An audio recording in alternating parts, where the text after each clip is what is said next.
Hello and welcome back to another video. This problem, we're told the volume of a sphere is given by the formula V is equal to 4/3 pi r cubed, where r is the radius.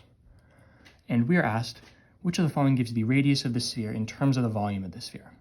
So what this is basically asking us is to solve for r in this equation.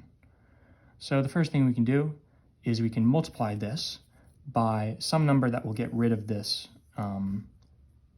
coefficient. So if we think of 4/3 pi as 4 pi over 3, just rewriting it to make it seem a little bit easier. If we multiply this by 3 divided by 4 pi, then the 4 pi's cancel and the 3's cancel and you're just left with r cubed. Of course, you have to do the same to both sides. We're also multiplying this side by 3 over 4 pi.